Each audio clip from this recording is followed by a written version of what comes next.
Alhamdulillahirrabbilalamin. Puji syukur kita panjatkan kepada Allah Subhanahu wa Ta'ala atas berkat nikmat rahmatnya kita semua bisa berkumpul ya Bapak Ibu di sekolah kita tercinta. Dalam hari ini kita sama-sama akan bertukar informasi tentang penerapan budaya positif di sekolah kita dalam rangka diseminasi dari program CGP yang sedang dijalani oleh teman kita, sahabat kita, adik kita, kakak kita, Ibu Ida.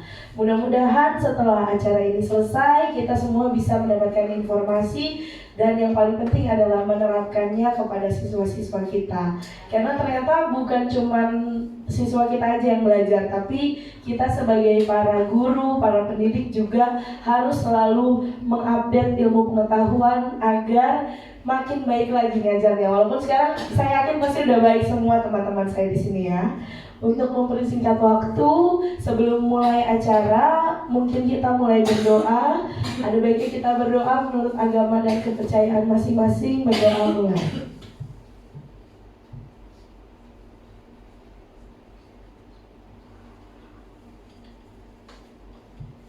Berdoa selesai. Kita masuk ke materi. Siap Bu Ida? Ya. Kita mulai ya. Oke, kepada Ibu Ida saya persilahkan.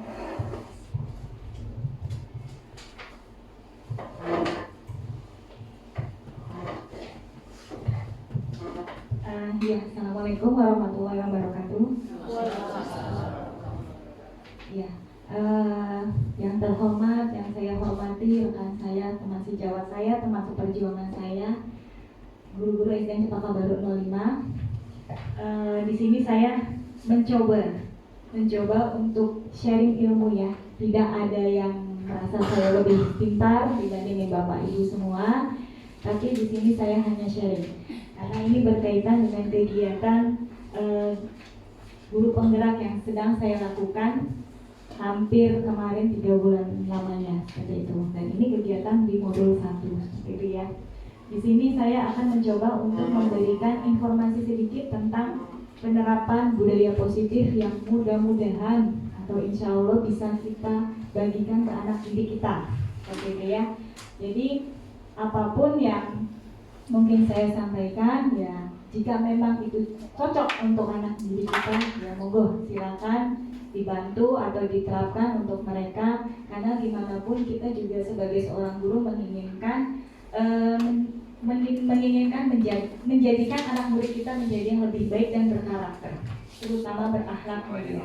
Kemarin saya sempat membuat visi misi saya. Sebenarnya visi misi saya sebelum tentang budaya positif ini ada modul 1.3 itu mengenai visi misi. Saya mengangkat akhlak mulia gitu. Karena menurut saya jika anak itu sudah memiliki akhlak mulia, semua bisa mengikuti. Itu yang sebenarnya perlu kita ingatkan, karena kita sendiri pun merasakan sebagai guru selama ini gimana perjuangan kita, terutama setelah masa pandemi, anak-anak yang tingkahnya, karakternya memang ya tidak sesuai dengan norma-norma agama terutama ya. Jadi makanya itu yang saya angkat. Jadi memang saya lebih fokus ke akhlak mulia seperti itu. Oke, selanjutnya Bu Febri. Ya, selanjutnya. Ya. Di sini ada beberapa konsep utama pada modul budaya positif yang akan kita bahas pada hari ini. Yang pertama adalah perubahan paradigma belajar, selanjutnya disiplin positif, lalu kebutuhan dasar manusia, motivasi perilaku manusia, posisi kontrol restitusi dan keyakinan kelas, lalu terakhir adalah segitiga restitusi. Semua ini saling berkaitan. Dari perubahan paradigma kita tentang belajar seperti apa yang saat ini sedang dimunculkan seperti itu ya, seperti Merdeka Belajar, ini ada kaitannya dengan perubahan paradigma belajar yang saat ini seperti itu. Lalu berkaitan dengan disiplin positif yang bisa kita lakukan, kita bisa terapkan ke anak didik kita. Selanjutnya kebutuhan dasar manusia. Saya mengangkat ini untuk anak-anak didik kita, tapi pada dasarnya kebutuhan dasar manusia ini bukan hanya untuk anak didik kita, tapi untuk diri kita sendiri. Seperti itu. Apa sih kebutuhan dasar manusia kita sesungguhnya? Selanjutnya, motivasi perilaku manusia. Lalu posisi kontrol restitusi, ini adalah penanganan sebuah permasalahan yang mungkin paling baik di antara yang lain. Seperti itu. Lalu keyakinan kelas dan segitiga restitusi. Oke, selanjutnya. Oke, di sini pembelajaran dengan paradigma baru. Pembelajaran dengan paradigma baru dirancang berdasarkan prinsip pembelajaran yang terdiferensiasi sehingga setiap siswa belajar sesuai dengan kebutuhan dari tahap perkembangannya untuk mewujudkan profil belajar Pancasila. Mungkin ada yang tahu apa saja termasuk profil belajar Pancasila? Kreatif, ya Bu Lali. Mandiri, berakhlak, bergotong royong, mandiri, berakhlak mulia, dan bernalar kritis. Ya, itu adalah salah satu profil pelajar Pancasila yang saat ini harus kita wujudkan. Seperti itu. Dan ini mencakup semua paradigma pembelajaran yang buat PR kita. Artinya kita menginginkan anak murid didik kita sesuai dengan profil belajar Pancasila. Makanya diterapkanlah disebut dengan merdeka belajar. Jadi anak itu memang diberi kesempatan seluas-luasnya untuk mengembangkan dirinya sendiri. Seperti itu. Mungkin cara didik kita zaman dulu, apa kata guru harus diterima, harus dilakukan. Tapi sekarang tidak. Seperti itu. Seperti kita lah. Seperti kita. Ketika kita mungkin punya atasan, kalau kita punya inovasi sendiri, punya kreativitas sendiri, punya ide sendiri, punya gagasan sendiri, bisa kita kembangkan dimanapun kita berada, terutama bisa kita terapkan di tempat kerja. Seperti itulah gitu untuk anak didik kita. Memang semua butuh proses, semua butuh tahap perkembangan dan pertumbuhan. Dan memang ini butuh waktu yang cukup panjang. Tapi ya itulah dasarnya kita menjadi guru itu kan memang bukan untuk hari ini kita informasikan, kita nasihati, kamu jangan nakal nak, gitu ya. Tetapi hari ini juga harus dia jadi anak yang nurut. Tidak bisa, semua butuh proses. Karena namanya manusia itu pasti akan berkembang dan bertumbuh ya. Selanjutnya ya untuk disiplin. Oke. Sebentar, mungkin ada yang tahu makna disiplin. Mungkin Bu Iin, silakan Bu Iin, coba disiplin apa? Rasa ketaatan dan kepatuhan terhadap nilai-nilai yang dipercaya atau terhadap aturan-aturan dan dilaksanakan dengan tanggung jawab. Nah, itu dasarnya kata disiplin. Rasa kepatuhan terhadap nilai-nilai yang kita percaya. Pada dasarnya itu rasa kepatuhan itu mungkin di sini bisa Bapak Ibu lihat ya. Dalam budaya kita makna disiplin dimana menjadi suatu yang dilakukan seseorang pada orang lain untuk mendapatkan kepatuhan. Kita cenderung menghubungkan kata disiplin dengan ketidaknyamanan. Itu karena kita gini berpikirnya, kita pengen disiplin, tapi karena ada sesuatu nih, gitu loh. Kayak gini deh, kita mau absen, gitu kan? Absen kita jam 6.30, seperti itu. Kalau tidak disiplin, ini kita gaji kita terpotong, gitu. Sebenarnya itu nggak nyaman.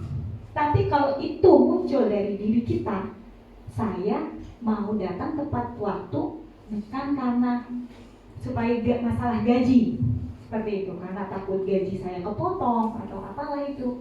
Tapi memang muncul dari dalam diri kita. Sebenarnya itulah yang disebut dengan disiplin yang positif.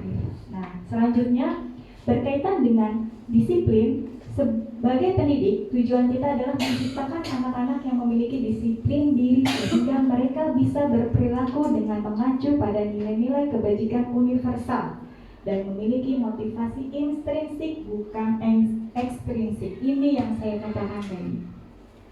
Kita ingin anak kita bertanggung jawab, tapi bukan karena kita yang mengontrol, tapi pengen muncul dari diri anak tersebut, gitu. Saya pengen datang tepat waktu, saya ingin memiliki kelas yang bersih, seperti apa tanggung jawab mereka. Kalau kita kan, ayo piket kelas, setiap hari kita omongin, kita kontrol. Tapi gimana sih caranya memunculkan kata disiplin itu dari diri anak, dari dalam, dari intrinsik ini, bukan ekstrinsik. Seperti itu. Dan ini memang PR kita, butuh waktu dan butuh proses. Gimana caranya itu bisa melekat pada diri seorang anak. Seperti itu. Selanjutnya, disiplin positif merupakan salah satu cara penerapan disiplin yang bertujuan untuk menumbuhkan kesadaran serta memperdayakan anak untuk melakukan sesuatu tanpa sogokan, ancaman maupun hukuman. Ini yang tadi saya katakan. Jadi benar-benar muncul dalam dirinya anak tersebut dari intrinsik, bukan karena ekstrinsik. Yang termasuk ekstrinsik ini apa? Ya berupa mungkin sogokan, ancaman atau hukuman. Bukan karena itu mereka melakukan, tapi benar kesadaran dari mereka sendiri. Mungkin selanjutnya Bu Febri. Ya, kebutuhan dasar manusia. Ya, di sini kebutuhan dasar dari diri kita, dari diri seorang manusia itu yang pertama adalah kebutuhan bertahan hidup, kasih sayang dan rasa diterima, penguasaan, kebebasan, dan kesenangan. Saya coba jelaskan sedikit satu-satu. Ini kita fokus ke anak ya, tapi sebenarnya bisa untuk diri kita sendiri. Kebutuhan bertahan hidup. Ya, kita butuh untuk bertahan hidup. Kandang, pangan, papan. Seperti itu. Kenapa kita bekerja? Dan anak pun juga butuh itu. Ya, semua kita butuh itu ya, kebutuhan untuk bertahan hidup. Yang kedua, kasih sayang dan rasa diterima. Ya, kita butuh ini. Makanya kadang ada anak yang suka cari perhatian gitu. Karena mungkin ketika kita cari tahu anak tersebut dia kurang perhatian. Mungkin kelas 6 tuh yang sering banyak ulahnya ya. Saya angkat yang ambil kelas 6 murid saya. Kenapa sih ini anak kok gak bisa dibilangnya, susah, karakternya kok tidak sesuai lah sepertinya gitu ya. Kenapa? Mungkin karena dia butuh kasih sayang. Karena dia kurang perhatian dari orang tuanya, akhirnya dia mencari rasa kasih sayang itu di mana? Mungkin di kelasnya, seperti itu. Karena kita memang butuh ini. Dan rasa diterima, makanya anak-anak itu kadang suka cari muka deh. Sering banget perilaku anak-anak itu kadang buat kita jengkel, akhirnya membuat jadi masalah, jadi sebuah masalah dan kasus itu bisa karena rasa ini, karena butuh kasih sayang dan rasa diterima. Di rumahnya dia tidak didapatkan karena orang tuanya sibuk bekerja atau cara orang tuanya terlalu cuek, akhirnya larinya ke sekolah. Itu bisa salah satu penyebabnya. Lalu penguasaan, artinya di sini mereka butuh penguasaan bebas. Kebebasan sama penguasaan itu jalan. Mereka datang ke sekolah bebas ingin melakukan apapun. Seperti itu. Kita juga sama seperti itu, butuh penguasaan dan kebebasan dan kesenangan yang terakhir. Tidak ada manusia yang tidak ingin senang. Begitu juga anak-anak. Semua ingin merasakan kesenangan dalam dirinya. Karena bagi mereka kesenangan itu merupakan sesuatu yang membuat mereka bahagia. Itu juga untuk anak, ya. Mungkin selanjutnya Bu Febri. Ya, di sini ada motivasi perilaku manusia. Berkaitan dengan kebutuhan dasar manusia ini bisa ditimbulkan dengan adanya motivasi perilaku manusia. Ada yang bisa dibantu, mungkin Bu Leli, motivasi itu apa? Coba bantu saya.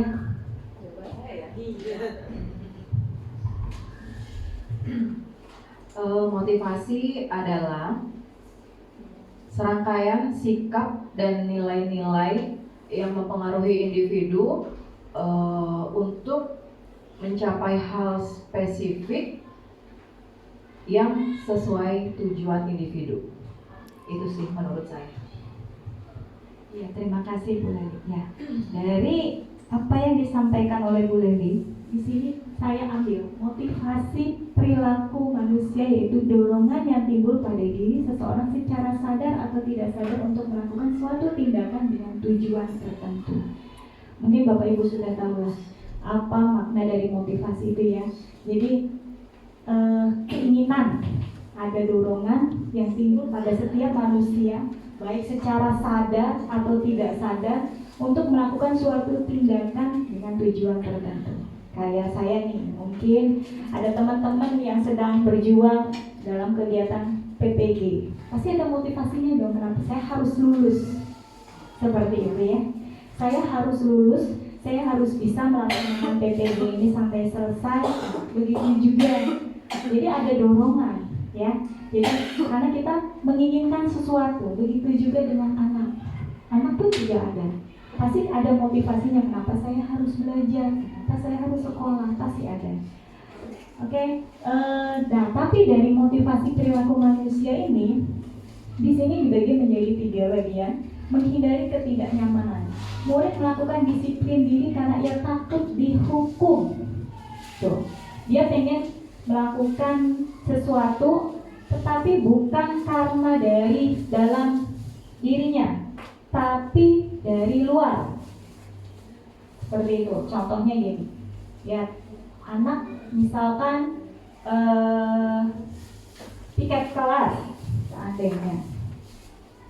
Lalu kamu harus, atau jangan tiket kelas, datang tepat waktu saja. Kamu harus datang tepat waktu. Dia biasa bangun siang. Ternyata karena dia takut dihukum oleh gurunya, akhirnya dia datanglah tepat waktu. Jadi itu motivasi bukan karena dalam dirinya, tapi dari luar, dari ekstrinsik. Dan sebenarnya itu yang kita tidak harapkan. Jadi ya, apapun itu kalau bisa muncul, saya punya tanggung jawab, saya harus sekolah. Karena kenapa saya harus sekolah? Saya ingin apa? Jadi berpikirnya itu harus yang positif seperti itu, bukan karena ada takut dihukuman, takut dihukum. Itu adalah salah satu motivasi yang muncul dalam dirinya. Kalau takut dihukum itu artinya ya di ekstrinsiknya, tapi kalau di intrinsiknya itu dari dirinya. Lalu mendapatkan imbalan atau penghargaan dari orang lain. Kita sering loh kayak begitu loh, motivasi loh kayak gitu. Anak-anak, siapa yang bisa menjawab pertanyaan Bu Guru kasih? Benar gak sih? Benar ya, seperti itu. Artinya itu masih dari luar dirinya. Dan mungkin kita berpikir nggak, sempat berpikir nggak? Biasanya kalau anak-anak yang seperti itu, yang menjawab terutama paling cepat anak-anak pintar. Bener nggak? Anak-anak yang mungkin kategori yang biasa atau bahkan yang low lah mungkin ya, dikatakan rendah gitu ya tingkat IQ-nya, itu akan diam saja seperti itu. Yang menggebu-gebu itu anak-anak yang pintar, dan itu saja. Kenapa? Karena kita memotivasinya dengan mendapatkan imbalan dan penghargaan dan reward yang disebut reward. Iya benar itu ya. Jadi itu sebenarnya motivasi yang muncul dari luar dirinya, bukan karena kesadaran seperti itu. Yuk hafalan perkalian. Besok kalau hafalan perkalian lebih dulu Bu Guru kasih nilai 100. Kalau mundur 3 hari kurangi nilai. Sebenarnya itu tidak boleh, motivasi yang kayak gitu tidak boleh. Saya pengen hafal perkalian bukan karena motivasi nilai tersebut, tapi memang harus muncul. Saya ingin bisa gitu loh. Gimana sih caranya? Nah itu. Lalu yang terakhir, menghargai nilai-nilai kebajikan sendiri. Ini yang harus kita tanamkan dan kita terapkan. Murid melakukan disiplin diri karena ia sadar akan nilai kebajikan dirinya. Gitu. Jadi dia harus timbul kesadaran. Memang PR kita ini luar biasa. Gimana caranya anak itu bisa muncul dari diri kita. Kita pun manusia juga pernah merasakan seperti itu. Dan akhirnya semakin lama kita semakin belajar, kita menyadari, oh saya inginkan seperti ini karena bukan dari orang lain, tapi dari diri kita sendiri, gitu ya. Jadi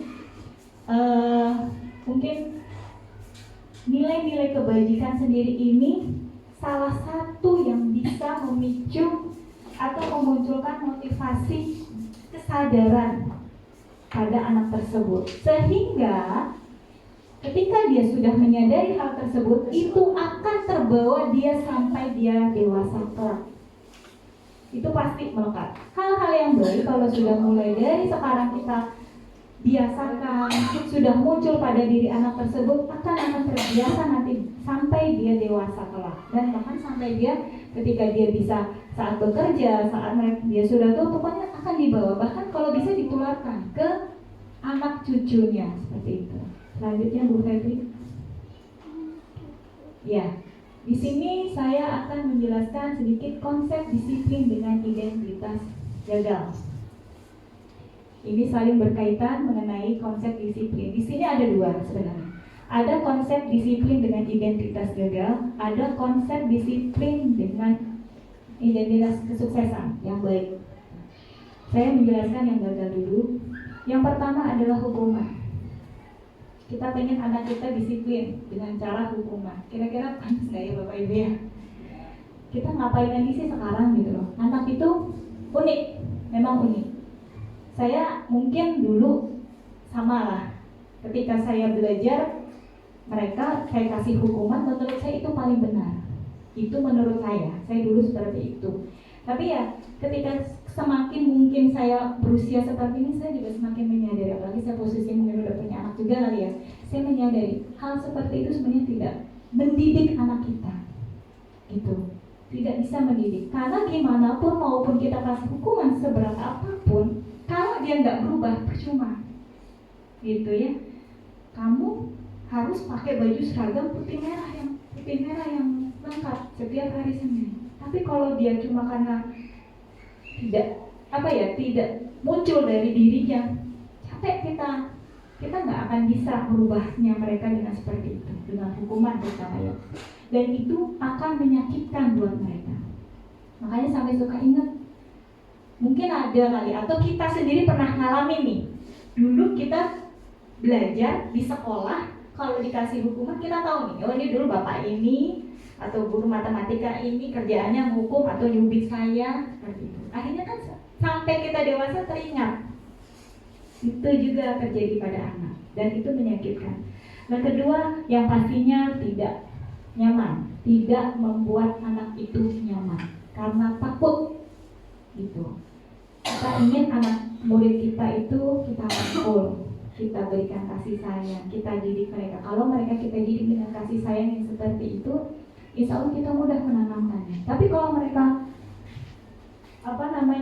takut, ketemu kita aja udah males, udah nggak mau, pasti menghindar. Itu dia yang terjadi. Lalu murid akan menyembunyikan kesalahan, berbohong jadinya, mengajarkan murid untuk menyembunyikan kesalahan sehingga memaksa mereka untuk mengakui kesalahannya. Gitu. Karena pertama takut dulu. Akhirnya dia mencari cara untuk berbohong, tidak jujur, dan akhirnya dengan terpaksa dia mengakui. Itu karena itu. Lalu selanjutnya murid menjadi rendah diri.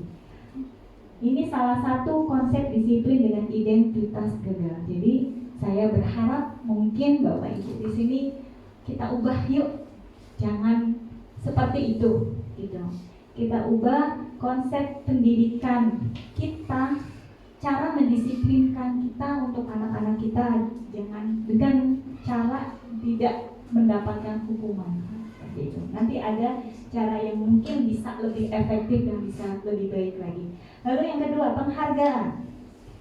Penghargaan di sini sebenarnya tidak efektif. Jadi anak semangat karena pengen dapat sesuatu, imbalan.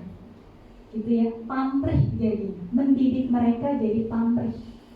Kita selalu ngajarkan jangan pamrih. Tapi dengan seperti ini pada dasarnya mendidik mereka dengan seperti itu. Lalu merusak hubungan.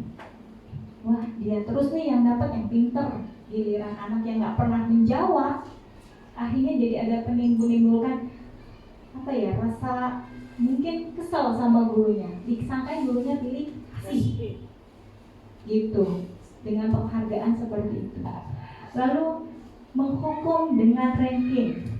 Nanti kaitannya dengan yang mematikan kreativitas, saya menjelaskan menghukum dengan ranking. Itulah kenapa. Saya jujur, anak saya itu tiap hari, Bu, saya ranking berapa? Sampai sekarang saya tidak pernah menyampaikan anak saya ranking berapa. Sampai sekarang. Meskipun mereka tiap hari datang ingin nanya masalah ranking, sebenarnya itu nggak boleh. Mematikan kreativitas. Dia langsung menjudge saya yang nggak pinter. Karena kan namanya anak-anak itu berkolaborasi. Ada yang kategori tingkat IQ-nya tinggi, sedang, rendah. Yang mematikan kreativitas ini yang mungkin yang low yang dikatakan Bu Mai. Gitu. Ya, jadi akhirnya dia merasa sedih, rendah diri karena merasa saya nggak pintar, udah menjudge dirinya saya tidak pintar. Padahal itu sebenarnya makanya kenapa dengan ranking itu sebenarnya sudah tidak dipakai. Jadi ya saya berharap Bapak Ibu juga sama, jangan kita menjudge anak itu pintar, anak itu bodoh, semua sama, mereka semua sama.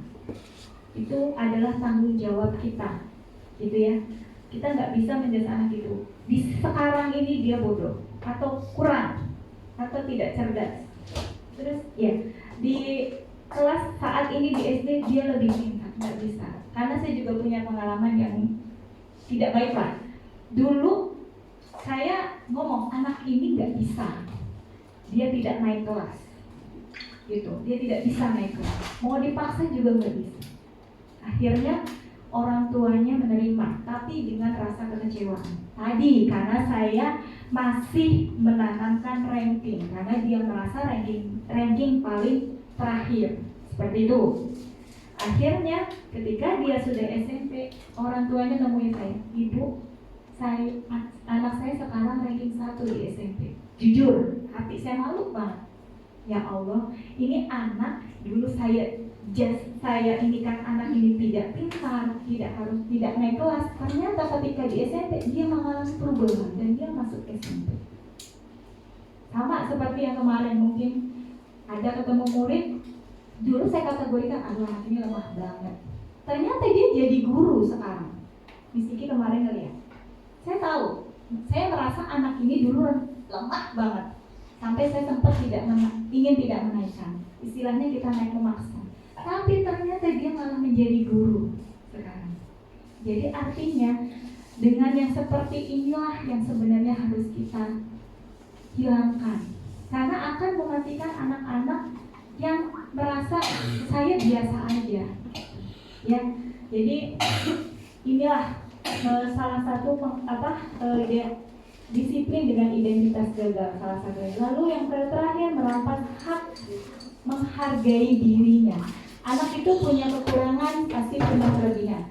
Tidak semua anak itu pintar di segala bidang. Ketika anak yang mungkin lebih pintar pelajaran eksak, IPA, matematika, IPS, bahasa, misalkan terutama matematika sama pelajaran IPA, dia lebih pintar, kita katakan dia anak pintar. Tapi ketika ada anak yang hanya bisa main bola, ini kita katakan, wah dia cuma bisa main bola. Padahal enggak, itu salah satu kelebihan anak tersebut. Setiap anak itu beda, tidak bisa dipaksakan. Kamu bisa IPA, belum tentu yang ini bisa pelajaran IPA juga. Tidak bisa kita samakan. Ya, tidak bisa. Gitu. Karena saya ngomong juga sedikit berbagi pengalaman juga. Dulu ada, mungkin tahulah namanya Reza dulu kalau nggak salah. Saya pikir ya memang dia termasuk anak autis dulu. Tapi mungkin Bu Galuh ingat ya Reza dulu ya. Ternyata ketika lomba mewarnai 17 Agustus ada calon, dia menang juara 1. Wah, langsung saya menyadari. Disitulah saya semakin lama semakin belajar. Oh, meskipun anak ini autis, ternyata dia punya kreativitas dalam segi mewarnai. Itu yang harus kita gali seperti itu. Tapi kalau kita dengan menghukum dengan penghargaan, udah anak itu langsung down, langsung menjudge dirinya, saya bodoh. padahal mah tidak. Gitu ya. Oke, selanjutnya Bu Febri. Iya, di sini ada sedikit contoh kasus, dibantu mungkin Pak Ido bacakan. Ibu Anas, guru kelas 2 SD, mendapatkan masalah. Murid-muridnya tidak bisa tertib berdiri antri di depan pintu kelas dan selalu berebutan masuk ke dalam kelas setelah jam istirahat usai. Ini tentunya sangat mengganggu proses pembelajaran di mana kelas tidak dapat memulai tepat waktu karena Ibu Anas sibuk menenangkan murid-muridnya untuk waktu yang cukup lama. Akhirnya Bu Anas berpikir cepat dan mengandalkan stiker bintang. Setiap murid-muridnya akan masuk kelas usai jam istirahat. Bu Anas akan mengiming-imingi murid-muridnya dengan stiker bintang. Siapa yang dapat berdiri lurus dan berbaris rapi antri depan pintu dapat bintang dari Bu Anas. Sebagian besar murid-muridnya menyambut tantangan tersebut dan langsung berdiri rapi di depan pintu agar mendapatkan stiker bintang.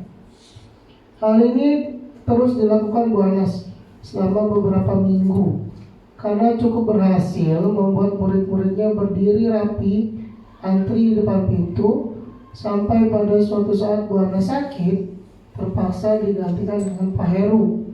Pak Heru tidak mengetahui tentang stiker bintang. Dan benar saja pada saat masuk ke kelas usai jam istirahat, murid-murid kelas 2 kembali berebutan masuk kelas. Apa yang terjadi? Mengapa?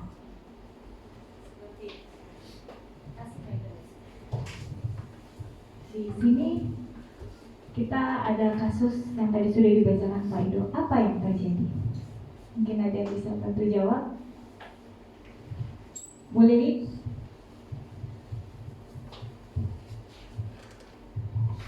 Ya, baik, terima kasih Bu Ida. Saya akan mencoba menjawab mengapa seketika itu murid-murid tiba-tiba tidak tertib lagi seperti ketika mereka diajar oleh Ibu Anas.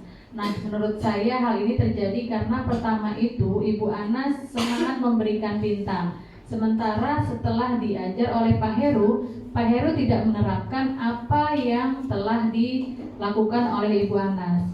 Satu hal positif mungkin apa yang dilakukan Bu Anas memang ada baiknya ketika hal itu untuk memotivasi anak. Memang anak terkadang perlu motivasi dan dorongan dari seorang guru.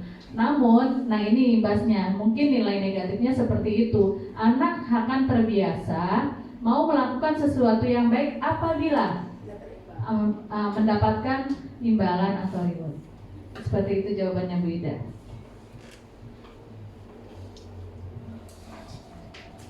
Terima kasih Bu Lili. Iya, tadi sudah dijawab. Jadi apa yang dilakukan oleh anak-anak kelas 2 ini semua karena imbalan. Benar gak sih? Bukan karena dalam diri dia. Berarti masih unsur ekstrinsik. Bukan karena saya ingin masuk, ingin tertib ke depan, masuk ke dalam kelas dan kondisi tertib. Bukan karena saya harus tertib. Supaya apa? Tidak. Berarti karena memang dari luar, dari imbalan, berupa imbalan. Jadi ini tidak. Sebenarnya ini cara menerapkan disiplin. Benar kata Bu Lili, motivasi. Tapi termasuk penerapan motivasi dalam menerapkan disiplin yang kurang efektif atau gagal. Karena akan akan tertanam dari pikiran mereka, diri mereka dengan kondisi yang seperti ini. Dan ini harus kita coba, kita hilangkan gimana caranya. Oke, selanjutnya Bu. Iya, selanjutnya aja. Iya. Nah, kalau terus-menerus seperti ini, ya, akan mempengaruhi baik di jangka pendek maupun di jangka panjang. Penghargaan efektif jika kita menginginkan seseorang melakukan sesuatu yang kita inginkan dalam jangka waktu yang pendek. Ya, efektif karena memotivasi, benar tadi ya, efektif banget kalau kayak begitu.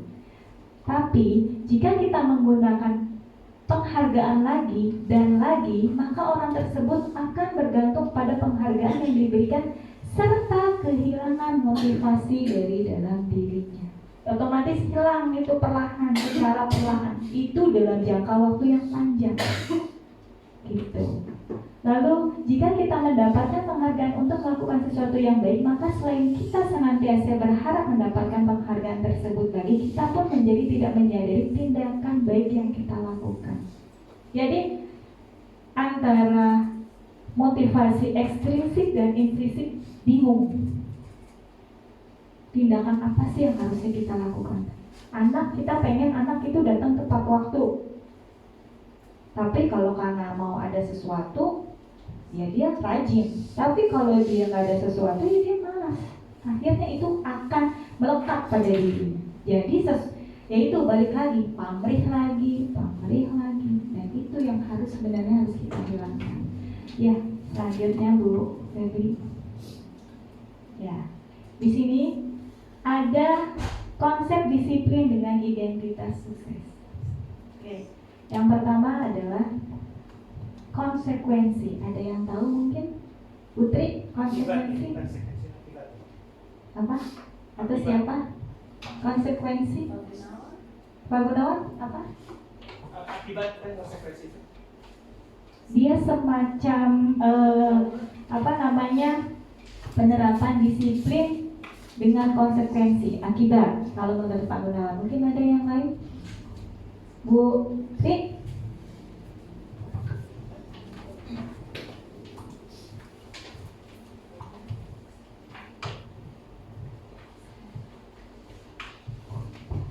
Saya coba menjawab.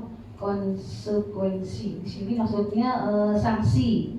Yang mana sanksi ini dibuat sebelumnya atas kesepakatan bersama. Seperti itu.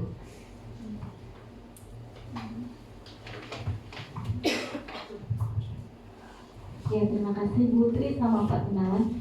Jadi yang namanya konsekuensi ini serupa dengan kata sanksi, ya. Tetapi sebenarnya ini sukses, baik. Jadi artinya sebelum kita menerapkan konsekuensi, kita ganti ya, jangan kata sanksi ya. Kayaknya sanksi itu bahasanya sedikit, iya, lebih kepada hukuman. Dan kita ganti konsekuensi. Artinya sebelum kita melakukan konsekuensi, kita punya kesepakatan, keyakinan kelas dulu dari awal. Itu mungkin Bapak Ibu sudah buat ya, setidaknya tentang keyakinan kelas. Beda loh sama peraturan. Kalau peraturan itu lebih sifatnya kamu harus patuh. Tapi kalau keyakinan, kita sepakat nih. Sepakat, misalkan kita datang tepat waktu. Sebelum datang tepat waktu kita berdoa dulu ya. Sepakat nak? Sepakat. Artinya ada kesepakatan. Jadi sebelum adanya kesepakatan, ketika dia melanggar, itulah yang disebut dengan konsekuensi. Gitu.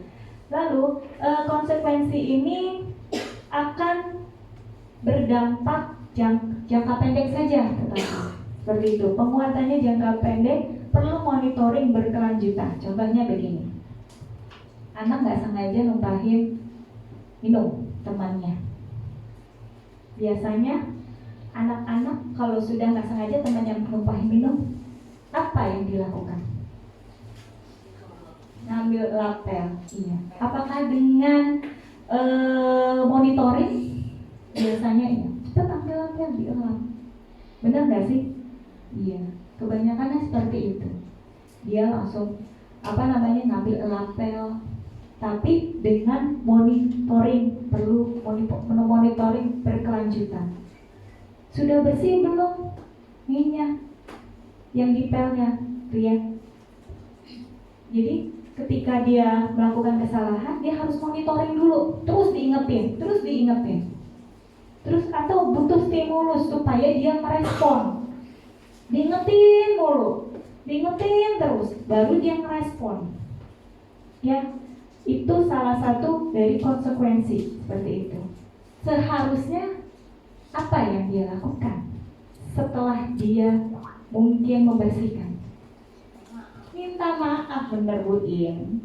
Minta maaf dulu. Dia tahu loh, dia harus menyadari, kira-kira dia harus sadar dia salah enggak sih gitu loh. Dia merenungi kesalahannya. Kenapa sih saya salah? Seperti itu. Baru dia menjalankan konsekuensinya. Harusnya kayak gitu, maaf ya gitu. Atau dia minta maaf sama temannya atau sama gurunya. Sebelum dia merespon atau dimonitoring oleh gurunya, harusnya dia seperti itu. Dan itu kadang yang susah muncul dalam diri anak, bertanggung jawab untuk berkata minta maaf. Ya. Tetapi ini mungkin salah satu dari disiplin dengan identitas sukses. Selanjutnya, murid menghormati peraturan. Jadi saya harus taat peraturan, dan kehilangan waktu untuk merenungi kesalahannya. Ini yang saya angkat tadi. Anak akan kehilangan waktu untuk merenungi kesalahan jika kita terus menerapkan konsekuensinya. Mungkin ada hal-hal tertentu yang bisa kita terapkan, tapi tidak setiap hal harus kita terapkan dengan cara konsekuensi. Dan sebenarnya yang paling bagus adalah penerapan disiplin dengan identitas sukses itu dengan cara restitusi. Yang pertama, murid bertanggung jawab untuk perilakunya. Saya sadar loh, saya sudah numpahin air temannya. Dia menyadari, akhirnya dia minta maaf ke temannya. Fokus pada pemecahan masalah jangka panjang. Dia siap bertanggung jawab. Akan melekat pada dirinya bahwa dia memiliki rasa tanggung jawab. Ketika dia punya masalah, dia harus selesaikan. Tidak kabur, tidak lari, atau tidak disuruh dengan siapapun, dimonitoring dengan orang lain. Seperti itu. Itu yang harus kita tanamkan. Lalu fokus pada pemecahan masalah jangka panjang. Murid menghormati dirinya dan orang lain. Akan timbulnya seperti itu. Dia akan menghormati dirinya dan juga temannya. Kalau kita udah minta maaf, dia menghormati diri dia dan juga temannya. Sehingga tidak terjadi pertikaian atau perpecahan yang berkelanjutan. Lalu dirinya memegang kontrol. Dan terakhir, murid bersemangat dalam memperbaiki kesalahan. Selanjutnya, konsep disiplin dengan pendekatan restitusi. Nah, inilah yang sebenarnya yang dapat bisa kita terapkan. Ya, yang dapat kita terapkan di anak didik kita dengan menerapkan pendekatan restitusi. Restitusi merupakan proses menciptakan kondisi bagi murid untuk memperbaiki kesalahannya. Ya. Sehingga mereka bisa kembali pada kelompok mereka dengan karakter yang lebih kuat. Oke, maksudnya di sini ketika kita mengalami sebuah kesalahan atau murid kesalahan itu menjadi pengalaman untuk terus memperbaiki dirinya. Sehingga ketika dia muncul akan lebih kuat. Kita pernah juga dong ngalamin kegagalan, pasti. Dan itu merupakan pengalaman kita. Gimana caranya kita biar tidak gagal lagi. Begitu juga dengan kesalahan. Gimana caranya kesalahan itu tidak terulang lagi. Dan orang yang seperti itu biasanya menjadi manusia yang lebih mulia dan lebih baik lagi. Benar nggak sih? Ya. Jadi itu yang ingin kita terapkan ke anak-anak. Kita harus tahu kesalahan kita. Kita nggak mungkin jadi manusia yang selalu egois terus, tidak punya salah. Nggak bisa seperti itu. Kalau kita didik anak murid kita dengan seperti itu, ya sudah. Nanti pemimpin-pemimpin negara kita hancur negara kita. Kalau kita terus mendidik mereka dengan rasa seperti itu, ya. Terus akhirnya sehingga ya udah jadilah banyak yang merasa egois, yang kaya ya kaya, pintar ya pintar, tidak memandang temannya, tidak tidak saling melihat kondisi di lingkungannya, tidak peduli dengan keadaan sekitarnya. Nah, itu yang terjadi. Lalu di sini ciri-ciri restitusi. Bukan menebus kesalahan, namun belajar dari kesalahan. Yang kedua, memperbaiki hubungan. Memperbaiki hubungan. Kalau kita salah, ya memang harusnya kita minta maaf. Tidak ada orang yang minta maaf duluan itu merasa lebih rendah. Tidak ada. Di agama kita juga tidak mengajarkan seperti itu ya. Jadi memang orang yang minta maaf duluan itu akan terus memperbaiki hubungan. Kalau kata saya, damailah dengan keadaan. Semua orang pasti pernah mengalami hal seperti ini. Kadang kita malu, egois, mungkin sedikit itulah jaga image ya, mungkin ya bahasanya ya. Jaim, ya kadang kita malu untuk mengakui, padahal itu kita salah. Tapi bukan berarti walaupun kita salah terus kita minta maaf, bukan berarti kita rendah seperti itu. Jadi kita harus tahu kalau memang kita salah ya kita mengakui kesalahannya. Kalau kita nggak ngerasa salah ya udah, berarti koreksi diri sendiri aja gitu. Kalau sampai misalkan merasa nggak salah tapi tetap hubungan yang baik ya akan berkelanjutan tetap tidak baik, maksudnya seperti itu. Ya enggak juga, tapi kita bisa untuk minta maaf, sorry deh, karena kan kita nggak tahu apakah kita salah apa enggak. Itu kan berpikir dari sudut pandang kita dong, belum tentu dari sudut pandang orang lain. Refleksi diri, benar ya. Karena kita nggak tahu nih, kita jadi manusia kan juga pasti banyak kesalahan. Nah itulah kenapa orang lain itu bisa sebagai semacam penilai dari diri kita gitu ya. Lalu memperbaiki hubungan, jelas itu ya. Lalu berupa tawaran, bukan paksaan. Ketika anak melakukan kesalahan, dia harus tahu, kamu tahu nggak kesalahan kamu apa? Pasti dijawab, iya bu, saya tahu. Udah ditawarkan, maunya seperti apa? Bukan paksa, kamu salah, kamu harus melakukan seperti itu berupa paksaan. Sebenarnya itu yang tidak boleh untuk anak didik kita, untuk anak-anak kita. Ya, tawaran bukan paksaan. Menuntun untuk melihat ke dalam dirinya. Ini dia. Dari awal saya jujur sih banyak banget ilmu yang saya dapatkan ketika saya melaksanakan program guru bergerak. Entah apa saya mau jadi seperti apa nantinya, saya tidak berpikir seperti itu. Saya tujuannya ingin belajar seperti kata Bu Febri. Kita selalu belajar dalam segi pembaruan.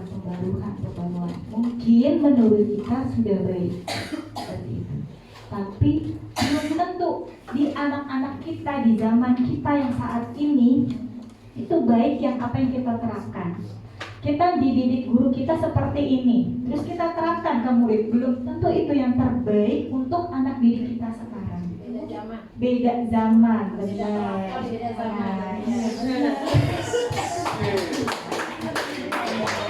Jadi beda zaman, beda perilaku, ya. Itu dia, seperti itu. Jadi di sini saya menginginkan kita sebagai guru itu menginginkan mendidik anak murid itu dengan cara menuntun, bukan menuntut. Gitu. Kamu harus pintar, kamu harus belajar. Tidak usah seperti itu. Nanti ada masanya loh mereka itu akan paham, akan sadar.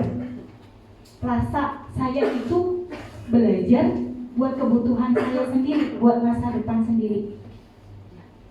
Jadi kita menuntun mereka untuk menjadi yang lebih baik. Seperti itu ya. Dan menyadari karakter yang baik dalam diri dia. Pada dasarnya yang namanya manusia itu dilahirkan bersih, artinya sudah melekat hal-hal yang baik pada diri dia. Adapun dia melencong dengan karakter yang tidak baik, bisa karena pengaruh yang lain, baik lingkungan keluarga.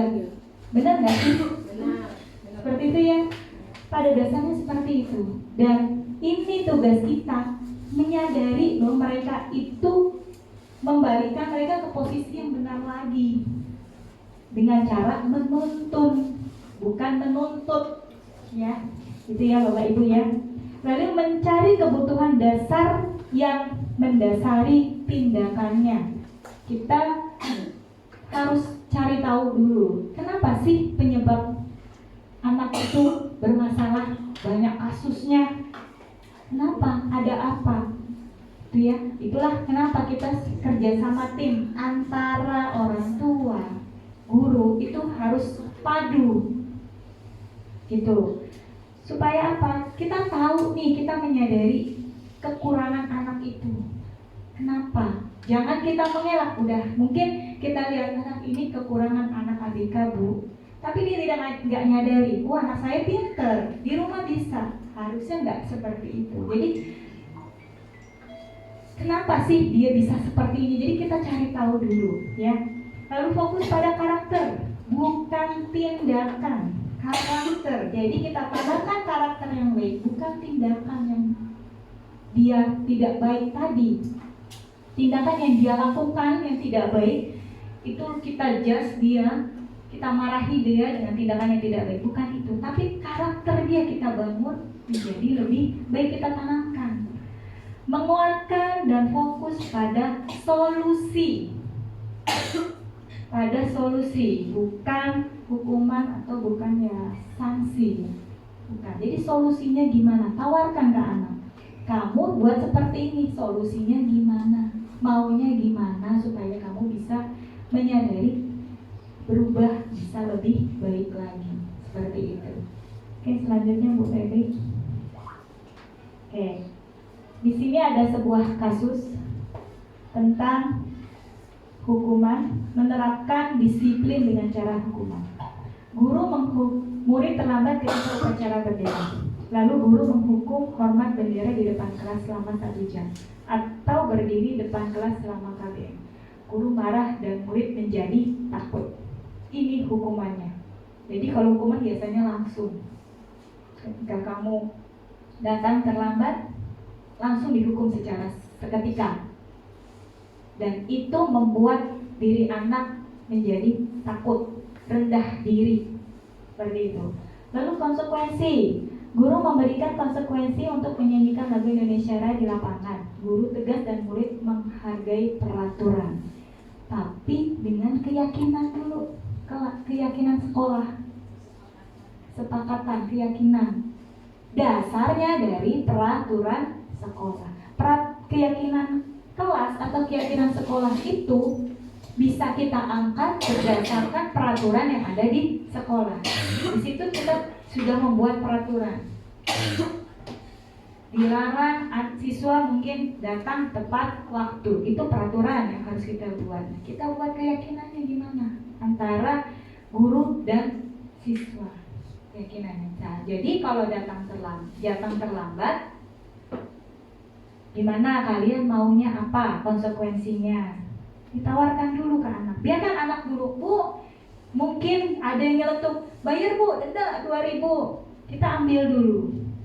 Atau Bu, dikasih hukuman suruh bersihin WC, kita terima dulu.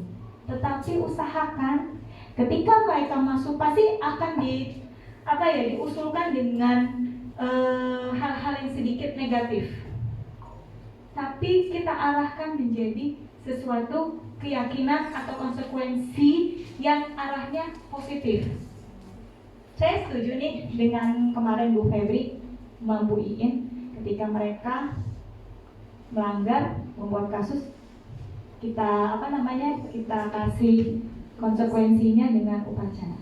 Jujur, itu perubahan loh. Itu si Hanif, murid saya yang nggak pernah berani baca di depan di kelas, ketika ayo siapa yang mau membaca, saya dengan suara lantangnya, itu Hanif ada perubahan. Artinya jika kita memberikan seperti itu, pasti ada perubahan dalam diri anak. Anak menjadi lebih percaya diri, tapi dia mengakui kesalahannya. Gitu. Oke, restitusi. Guru memberikan keyakinan kelas atau dirinya dan membuat murid menyelesaikan masalah. Guru terbuka, murid menghormati dirinya dan orang lain. Ya, jadi di sini adalah penerapan sebuah disiplin yang paling bagus adalah yang berkaitan dengan disiplin restitusi, dengan menerapkan restitusi. Selanjutnya,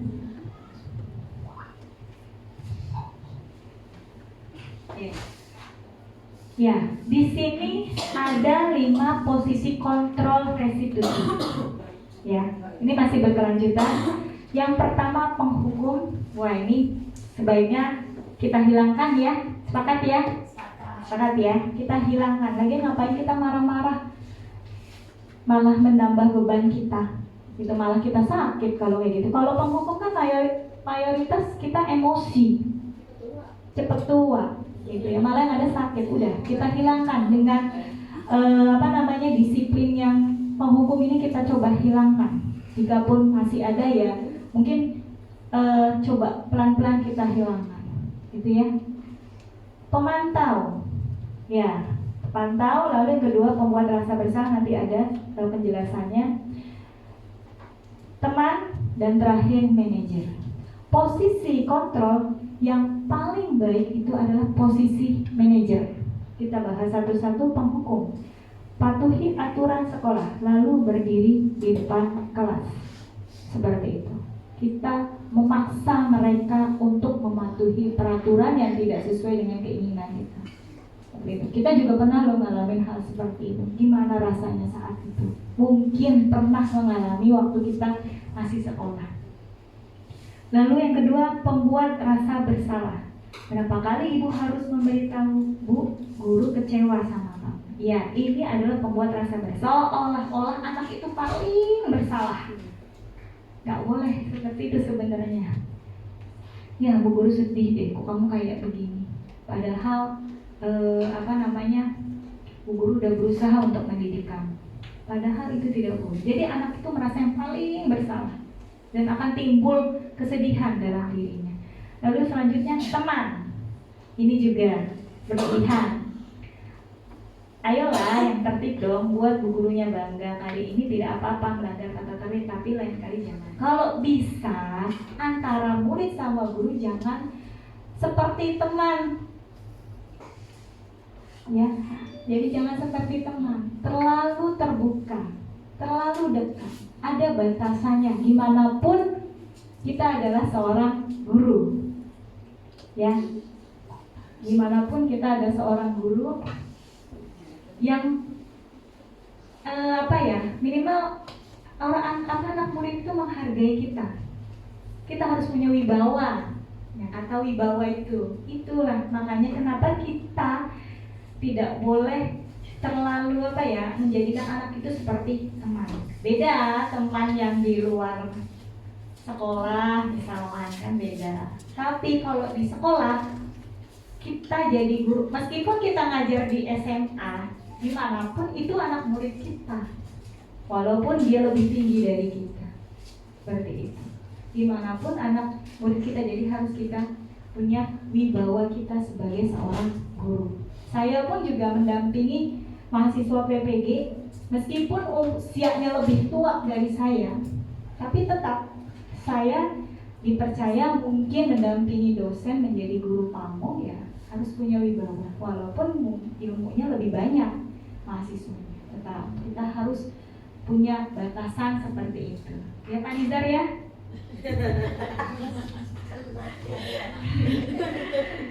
Ya. Selanjutnya, karena memang kelas 6 ini sedang masa-masanya, kelas 5 dan kelas 6 sedang masa-masanya puber. Pasti dia mencari sosok yang ganteng, keren, enak diajak ngobrol, enak diajak bercanda. Enggak laki-laki, tidak perempuan. Nyaman ya benar pasti. Dan akhirnya jadi berlebihan. Tidak ada batasan antara guru dan murid. Gitu. Dan saya sih di sini masih ada nggak yang dipanggil kakak? Nggak ada lagi ya? Kak Dina.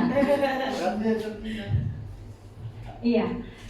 Kalau bisa Kak Dina diubah menjadi Bu Dina. Gimana pun di sini Bu Dina adalah seorang guru. Beda loh sama kita. Misalkan saya sama Bu Iin. Ini kan kita teman sejawat.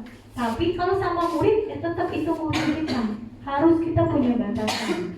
Ya, seperti itu. Lalu pemantau, kamu sudah melanggar apa aturannya dan tahu apa konsekuensinya. Dan terakhir, ini pemantau ini hampir sama seperti konsekuensi, serupa konsekuensi. Yang terakhir adalah manajer. Apa kamu tahu kesalahanmu? Kira-kira bagaimana kamu akan memperbaikinya? Nah, ini dia. Dia harus tahu dulu kesalahannya. Ada anak mungkin yang membuat kasus. Sini dulu, kamu dipanggil, kita tanya, kamu tahu nggak kesalahan kamu apa? Tanyakan dulu, seperti itu. Terus bagaimana kamu mempertanggungjawabkannya dari kesalahan yang sudah kamu buat? Kita bisa seperti itu. Jangan langsung menjudge, kamu salah nih, kamu udah mungkin nyontek temannya. Seperti itu, kita langsung ngomong kesalahan. Akhirnya dia, oh iya bu, iya, saya bu yang bercanda. Tapi ketika kita panggil, terus kita tanyakan, kamu tuh nggak kesalahannya apa? Kita cari alasan, kenapa sih dia berbuat salah. Saya semalam bercanda sama anak saya, jadi cerita.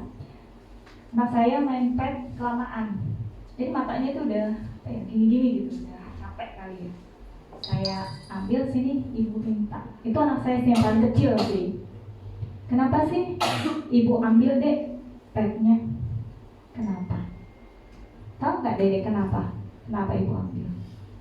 Iya, mata aku, dia ngaku, mata aku kedip-kedip. Kenapa kedip-kedip? Diem aja. Oh, berarti tandanya kalau sudah seperti itu harusnya gimana? Apakah harus diteruskan main petnya atau tidak? Tidak, ibu ambil ya, masih sama dia. Artinya kita ajak ngobrol seperti itu. Gitu. Jadi tidak langsung, sini deh, ambil, kamu udah kelamaan main petnya.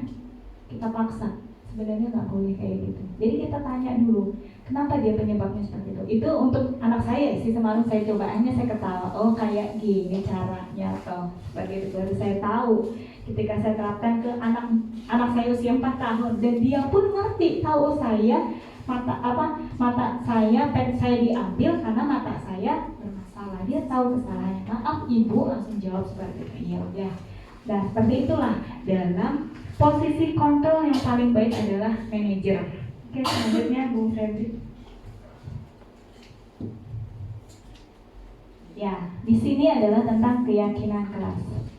Mengapa keyakinan kelas? Mengapa bukan peraturan kelas? Seperti ada sedikit contoh, mengapa kita memiliki peraturan tentang penggunaan helm pada saat mengendarai motor.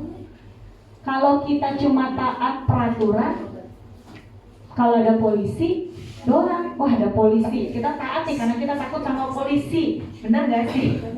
Kita pakai helm karena kita takut sama polisi. Padahal ada hal yang lain sebenarnya. Kenapa sih kita pakai helm? Melindungi kepala dari apa? Keselamatan. Itu sebenarnya bukan karena takut karena ada polisi atau kena tilang. Sebenarnya itu yang harusnya kita sadari, kita munculkan dalam diri kita, gitu. Selanjutnya next, Bu Febri. Oke. Ini merupakan contoh kegiatan membuat keyakinan kelas. Pertama, yang bisa Bapak Ibu terapkan saat ini tidak hanya buat guru kelas saja, tapi bisa buat guru bidang studi. Setiap pelajaran, walaupun cuma seminggu sekali, silakan buatlah keyakinan kelas sebelum memulai. Pertama, diskusikan dulu keyakinan kelas dengan anak-anak secara bersama. Yang kedua, merumuskan peraturan menjadi keyakinan kelas. Nanti anak-anak itu kan pasti ngomong semua, Bu, harus begini, harus begini. Kita terima, kita tampung. Lalu menempel keyakinan kelas. Jadi nanti kalau sudah ada kesepakatan keyakinan kelas yang mau kita ambil, yaitu kita buat kesepakatan, kita tempel di depan. Mereka tahu gitu loh ya. Selanjutnya Bu Febri minta tolong. Oke. Bagaimana pembentukan keyakinan kelas? Lebih abstrak dari peraturan. Berupa pernyataan universal dibuat dalam bentuk hal yang positif. Ya. Lalu berupa kata kunci. Jadi misalkan ada keyakinan kelas, saya ambil itu dulu, saya bacakan dulu baru nanti saya jelaskan seluruhnya. Sesuai dengan kondisi kelas, semua warga kelas dilibatkan. Jadi misalkan kita membuat keyakinan kelas, anak dilarang berkata kotor, anak dilarang ngatain orang tua, anak dilarang, maksudnya kita nggak boleh berkata kotor, ngatain orang tua, bercanda. Kita ambil dari seluruh pendapat dari anak itu menjadi sebuah kata kunci. Artinya di situ kita harus saling menghargai dan menghormati. Menghargai dan menghormati, mungkin Bapak Ibu bisa rincikan apa aja yang termasuk. Tapi kalau misalkan itu sulit, nggak apa-apa, dijabarkan aja secara rinci. Nanti keyakinan kelas itu tinggal ditempel di situ. Atau buat dulu, nanti ketika pas pelajarannya Pak Nizar masuk, Pak Nizar bawa keyakinan kelas itu. Pak Nizar tinggal ini keyakinan kelas kita ya, bacakan di setiap kelas sebelum memulai pelajaran. Seperti itu. Tapi sepakat dulu sama anak-anak dan sesuai dengan kondisi kelas. Jangan memaksa kalau tidak memaksa kondisi kelasnya. Maksudnya keyakinan kelas di kelas 1 sama kelas 6 berbeda. Kelas 2 sama kelas 4 berbeda. Disesuaikan dengan tingkat anak tersebut. Seperti itu. Dan semua warga kelas wajib dilibatkan. Kalau bisa ya, takutnya memakan waktu sih sebenarnya, tapi kalau bisa semua ditanya maunya apa keyakinan kelas yang sudah disepakati. Kalau sama ya udah, berarti kita simpulkan apa saja seperti itu. Selanjutnya Bu Febri, oke, ini dia tentang segitiga restitusi yang bisa Ibu terapkan di dalam kelas. Yang pertama adalah menstabilkan identitas. Ini saya pilih nih, kayaknya Bu Iin begini. Makanya menstabilkan identitas. Ini poin-poinnya ya. Sebenarnya segitiga restitusi itu ada 3 poin yang bisa kita lakukan. Yang pertama menstabilkan identitas. Kita semua akan melakukan hal terbaik yang bisa kita lakukan. Sadari dia. Semua pasti tahu kesalahan. Kita pernah berbuat salah. Seperti itu, dia sadari dulu. Pancing dia dengan identitas kesalahan, karena kita kasih contoh dari diri kita dulu deh yang utama. Itu namanya menstabilkan identitas. Yang kedua, validasi tindakan yang salah. Semua perilaku yang mempunyai alasan. Baru tanya, kenapa kamu membuat kesalahan? Alasannya apa? Seperti itu. Pasti punya alasan. Ketika anak itu datang terlambat, ada nggak alasannya? Kesiangan Bu, kenapa bisa kesiangan? Tanyakan seperti itu. Alasannya mungkin saya tidur terlalu malam. Ya, kita tanyakan, kenapa bisa tidur terlalu malam? Nonton bola. Iya. Kira-kira itu perbuatan yang salah, baik atau tidak? Biarkan dia menjadi tidak baik Bu. Iya. Terus kamu maunya gimana? Tuh ya, kita tanyakan seperti itu ya. Yang ketiga, terakhir, menanyakan keyakinan. Kita semua mempunyai motivasi internal. Ibu tahu nih, kamu punya kesalahan. Ibu pun juga pernah mengalami kesalahan yang sama. Mungkin waktunya yang berbeda, misalkan begitu. Tapi kira-kira kamu mau perbaikinya tidak? Kita ajak komunikasi lah seperti itu. Tidak usah langsung menghukum, apalagi memberikan menghardik. Jangan kalau bisa, gitu ya. Karena setiap kita pun punya kesalahan, pasti kita juga tahu dong alasan kesalahan kita kenapa. Datang terlambat, absen 32, ucap-ucap lari. Pasti kita tahu lah kesalahan kita apa. Yang pertama bagi emak-emak, hobinya bermain dulu di dapur, ngurusin anak, seperti itu. Pasti itu adalah alasan kita kenapa bisa seperti itu. Tapi kita tahu loh itu kesalahan kita, gitu ya. Tapi setidaknya kita udah terima konsekuensinya. Oke, ini adalah segitiga restitusi yang bisa kita terapkan ke anak. Selanjutnya Bu Febri. Ya.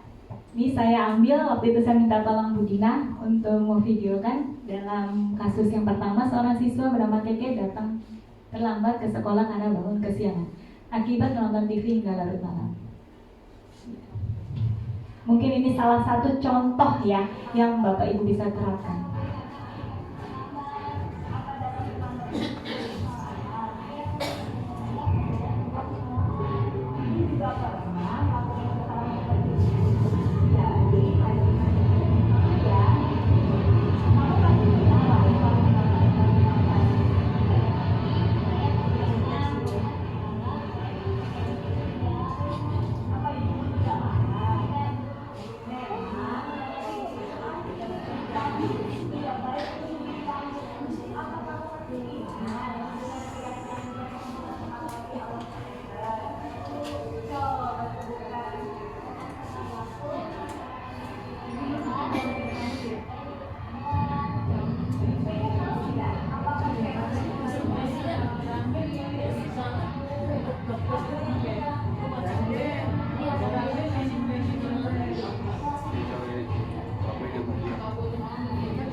Ya, itu salah satu contoh mungkin segitiga restitusi yang bisa diterapkan Bapak Ibu.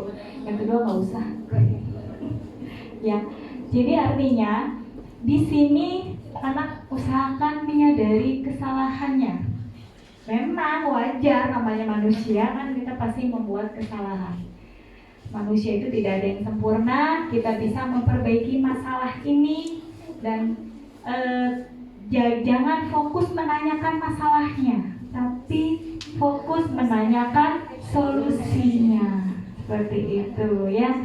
Jadi kita fokus menanyakan solusinya, gimana nih caranya biar kamu bisa lebih baik lagi gitu ya. Itu salah satu menstabilkan identitas selanjutnya Bu Febri. Lalu yang validasi tindakan salah. Kamu bisa saja bertindak lebih gegabah lagi dari ini. Kamu bukan melakukannya tanpa suatu alasan. Tadi sudah saya sampaikan, pasti punya alasan anak melakukan sesuatu. Kamu melakukannya karena mempertahankan sesuatu yang penting bagi kamu. Jadi kita validasi dulu tindakan apa sih yang salah dari diri anak tersebut, sehingga anak tersebut sadar, oh saya salah loh di sini. Bukan karena kita yang menjudge dia salah, bukan. Lanjutnya menanyakan keyakinan, ya.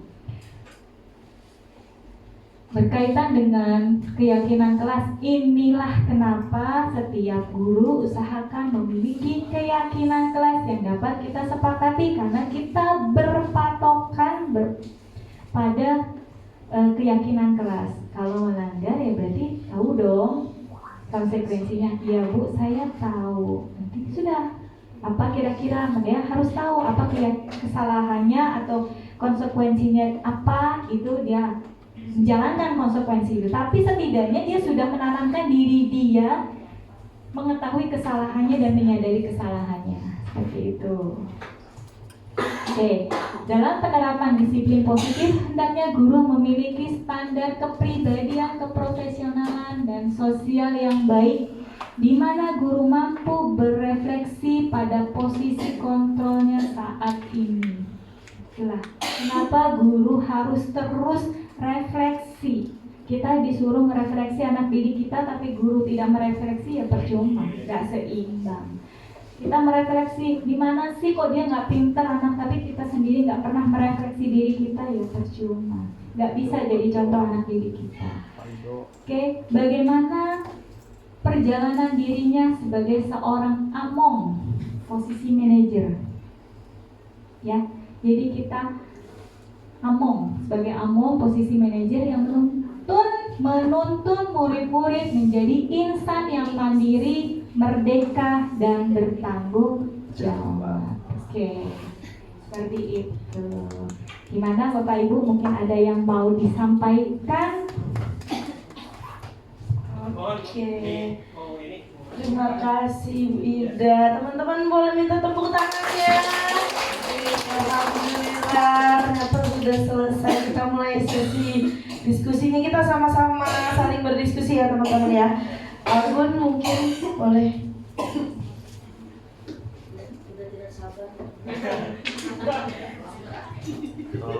pakai bahasa ilmiah Pak Gun. Banyak loh namanya. Jangan lama ya. Bahasanya yang standar Pak Gun. Ya, Bismillahirrahmanirrahim. Ilmiah. Sekedar komentar saja ini kan Insyaallah. tentang budaya positif ya. Jadi budaya positif yang memang kita terapkan dalam proses pembelajaran kita di kelas itu ya. Berarti di samping budaya positif itu ada kontradiktifnya dengan ada yang budaya negatif. Nah, budaya negatif itu kita tinggalkan, kita kembali ke budaya positif gitu. Nah, tadi ada sejumlah metodologi yang Ibu tawarkan tentang bagaimana tata cara perilaku budaya positif itu diterapkan dalam proses pembelajaran. Ya, dalam proses pembelajaran itu kan tadi kan ada konsep restitusi. Ya, restitusi itu sebenarnya dari teori pembelajaran seperti apa gitu. Apakah dalam aliran-aliran pendidikan itu kan banyak gitu ya, restitusi itu seperti apa gitu. Aliran-aliran psikologi behaviorisme, psikologi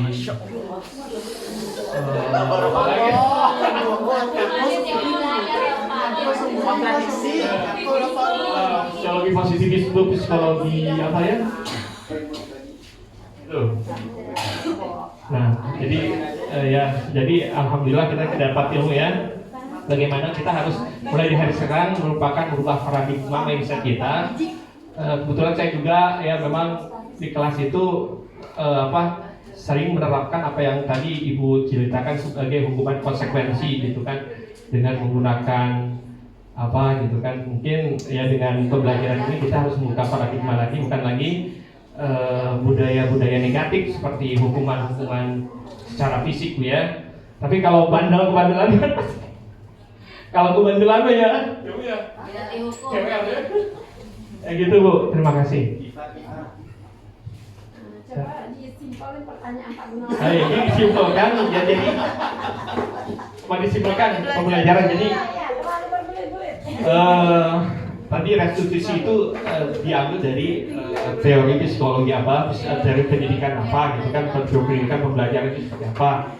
Kemudian ya tadi saya memberikan apresiasi kepada Bida setelah mulai hari ini mungkin ya, dan seterusnya kita harus merubah paradigma kita yang tadi paradigma pemberian pembelajaran punish in the world itu kita harus rubah, yang tadinya kita rubah hukuman menjadi hukuman yang sifatnya edukasi ya, mendidik ya. Ya, terima kasih.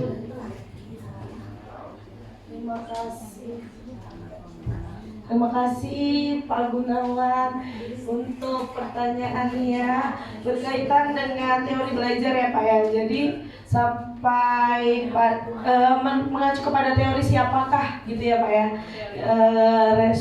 restitusi belajar tersebut Bu Ida.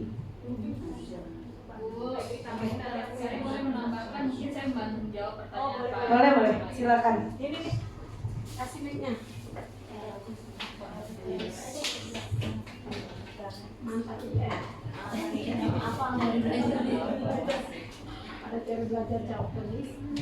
Baik, terima kasih Bu Ida. Saya mencoba menjawab pertanyaan yang sudah diajukan oleh Pak Gunawan dengan berbagai ilustrasi cerita yang cukup panjang. Jadi kalau menurut saya itu termasuk teori konstruktivisme. Kenapa termasuk teori konstruktivisme? Karena pertama pada dasarnya mereka anak itu sudah punya dasar. Jadi di sekolah itu sifatnya hanya membangun. Ketika kata jitu misalkan, biasanya orang tua sudah menerapkan kata-kata jitu seperti tadi contohnya yang sudah Bu Ida jelaskan. Itu sudah ada kata maaf gitu. Nah cuma terkadang nih saya cuma mungkin ingin sharing lagi aja, tapi intinya memang itu konsep teori konstruktivisme. Cuma terkadang begini, ketika anak itu melakukan kesalahan dia sudah minta maaf. Kedua kali mereka melakukan kesalahan yang sama, mereka pun sudah minta maaf. Nah ini kesalahan kita sebagai guru dan mungkin orang tua juga sering melakukan hal ini. Kita suka mematahkan semangat anak dengan berkata maaf terus, nanti diulang lagi. Itu salah satu kesalahan terbesar dari guru yang harusnya itu tidak boleh terjadi.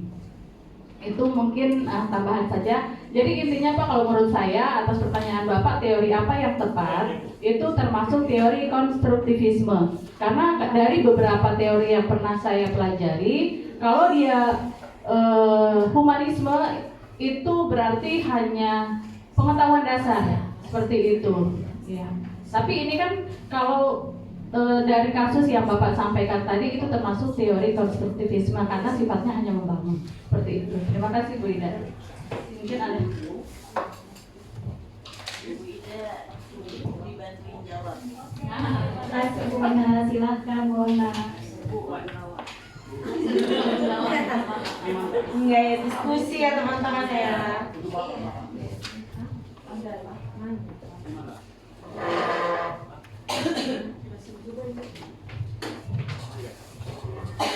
Ya baik, Pak Guru kan menanyakan tentang teorinya apa, dasarnya apa. Nah kalau berdasarkan Google nih Pak Gun, jadi teori resistensi itu dikembangkan oleh Brown and Gilligan yang dia menyatakan resistensi itu adalah hubungan komunikasi antara guru dan lingkungan yang diajar. Jadi itu teorinya kuat ya dari Brown and Gilligan. Jadi Bu Ida itu menjabarkannya langsung ke resistensinya. Kalau dasarnya dari situ ya. Terima kasih Bapak Ibu. Karena sebenarnya teori belajar sendiri dinamis ya, dan kebanyakan juga mirip-mirip tujuan akhirnya. Yang penting siswa yang tadinya belum tahu jadi tahu. Mungkin mirip-mirip juga sama behavioristik juga kan ya, stimulus respon. Ya apa yang dilakukan siswa, stimulusnya, responnya dari kita apa, sebaliknya juga kayak gitu. Apa yang kita lakukan, respon dari siswa seperti apa. Mungkin ada lagi yang mau menambahkan Bapak Ibu semuanya sebelum kita akhiri? Pas, cukup ya. Sharing, oke, silakan Mbak Ibu. Satu lagi.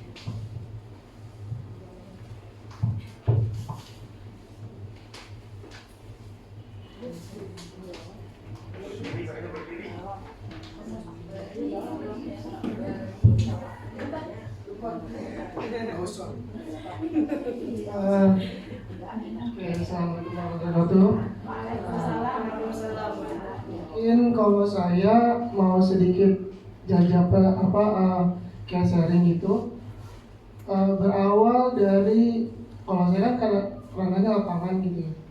Jadi kalau di lapangan itu saya setelah kita masuk nih, setelah pandemi kemarin kan memang anak-anak atau datang ke sekolah tuh berubah drastis kondisi karakternya mereka, dari cara mereka berpakaian, terus sepatu suka dibuka-buka. Nah, bilangannya atau ada suatu kejadian yang anak sepatu kakinya itu kena tusuk sempol, ya kan? Itu saya yang nanganin sampai ke puskesmas waktu itu.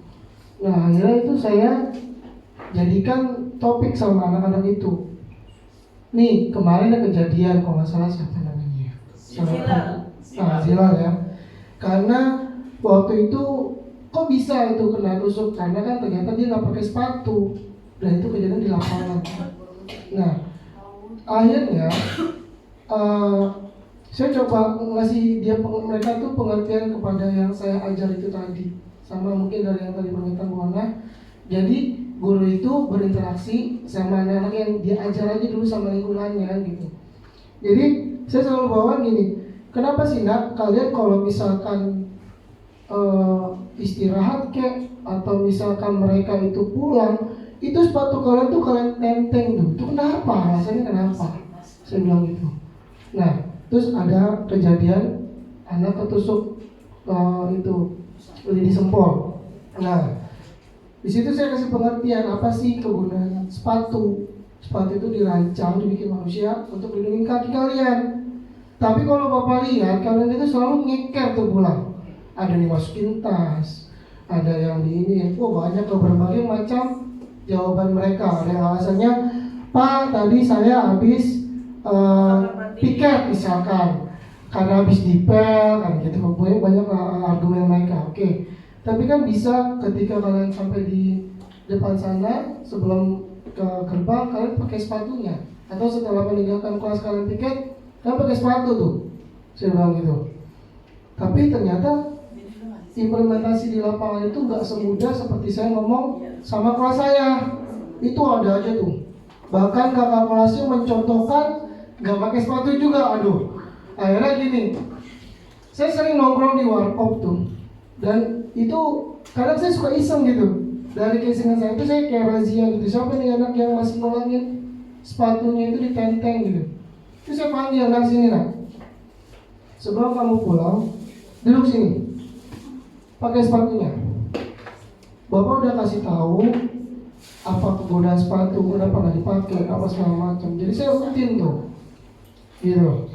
Nah, dari awal apa? Jadi saya monitoring sendiri di depan sana itu. Ya tapi namanya kita manusia, tapi kadang-kadang suka kebawa emosi juga. Apalagi kok kelas 6 itu, gitu. Nah, kejadian pun kemarin dan tadi pagi saya ke kelas Bu Lili, saya cari si Rido itu. Niat saya manggil Rido itu, nah pakai dulu sepatunya, itu dia lari so kencang-kencangnya. Saya periwitin, dia lari tambah kencang lagi. Jadi terbawalah emosi saya juga, gitu. Jadi saya tegur tadi, bahkan saya kasih hukuman. Sebenarnya saya nyontek hukuman yang diberikan sama anak-anak geng Ainur itu untuk upacara itu. Jadi Rido itu saya suruh buat jaga di depan itu pagar selama 1 bulan. Setiap mereka pulang, Rido kamu jagain teman kamu yang gak pakai sepatu. Saya bilang, ada yang mau ulangi lagi teman Rido nanti jaga di depan sini. Saya bilang itu, saya mau izin juga sama Pak Satpam. Pak, ini anaknya saya kenalin dulu nih, lalu saya kasih sentuhan supaya dia tuh lebih disiplin lagi. Sebenarnya nggak hanya itu sih Bu, saya juga heran kadang anak tuh susah gitu masukin baju tuh. Padahal mereka pakai baju putih merah atau putih atau batik. Kalau olahraga kan pasti kan ada aja lah yang keluarin gitu kan. Nah terus ada sekarang tuh si siapa yang tadi saya ke kelasnya Bu ini, Habil itu kemarin tuh sore kayak preman itu. Saya bilang, nah ini di sekolah nak, baju kamu loh itu dibuka semuanya, ya kan pakai baju bola kalau nggak salah itu gombrong itu, nggak diindahkan gitu, saya lihatin.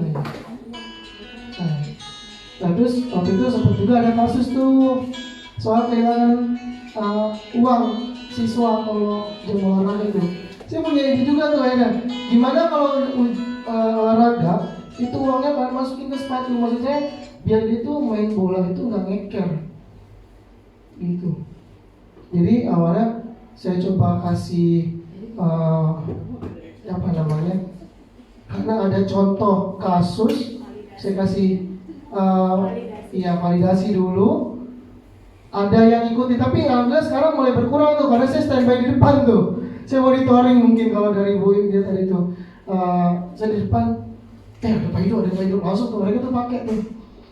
Satu orang aja ada yang ngibah, ada Pak Ido gitu. Tapi mungkin kalau kata Bu Dina, Bang, kayaknya stigma Bang Ido depan anak-anak kayak streng banget gitu. Jadi kalau udah ngeliat saya duluan tuh mereka langsung tertib, padahal enggak, saya gak marah-marah. Saya cuman nasi nih pakai dulu sepatunya sebelum kamu lanjutin perjalanan kamu. Gitu. Mungkin itu pengalaman saya gitu. Tapi ya balik lagi, kalau saya yang bergerak tanpa ada didukung dari teman-teman juga supaya mendisiplinkan anak-anak didik kita, saya nggak bisa apa-apa. Masa harus saya selalu di depan situ walaupun sambil ngopi gitu. Dan kita tuh harus berkolaborasi. Ya betul. Mungkin itu dari saya, sharing pendapat saya juga sesuai dengan pengalaman saya. Wassalamualaikum warahmatullahi wabarakatuh.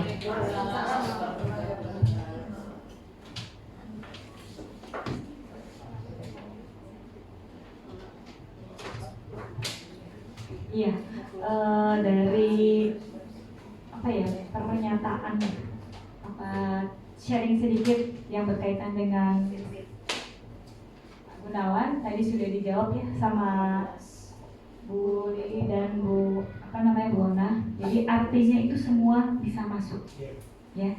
Hanya yang kuat yang tadi disampaikan oleh Bu Mona. Seperti teori yang menurut kita iya, Brown and Gigi itu yang lebih kuat. Teori ini, kenapa teori ini muncul seperti itu. Tapi dari teori ini itu masuk ke dalam yang tadi ada yang konstruktivisme, behaviorisme, dan humanisme gitu. Bisa masuk ke dalam teori ini. Yang berkaitan dengan Pak Ido, kalau menurut saya itulah yang namanya kebutuhan dasar setiap manusia, baik berkaitan dengan penguasaan, kebebasan, dan kesenangan. Mereka bebas di sekolah mau melakukan apapun, seperti itu. Kita tinggal lihat nih, kalau misalkan perilaku mereka yang menurut mereka senang, kebebasan mereka mereka bebas melakukan apapun yang salah.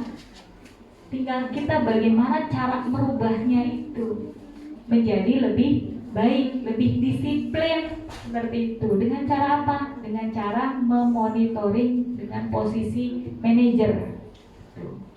Kita pasti punya alasan, kenapa sih anaknya seperti ini, anaknya seperti ini. Itu banyak faktor sih biasanya. Bisa faktor dari orang tua yang mungkin tidak perhati, bisa faktor juga dari lingkungan yang mayoritas lingkungannya kurang bagus. Itu memang PR kita. Artinya saya juga mengajak nih teman-teman, gimana kita saling berkolaborasi menciptakan anak-anak yang memiliki karakter yang lebih baik lagi, seperti itu.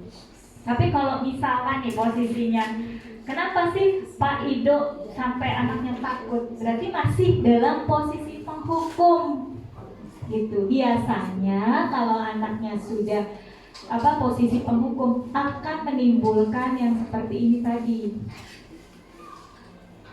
menghindari ketidakpastian.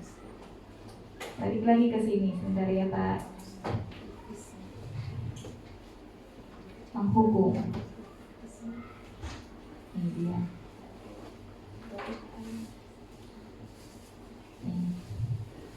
Menyakitkan, tidak nyaman, murid merasa takut. Karena kita masih dalam posisi ini.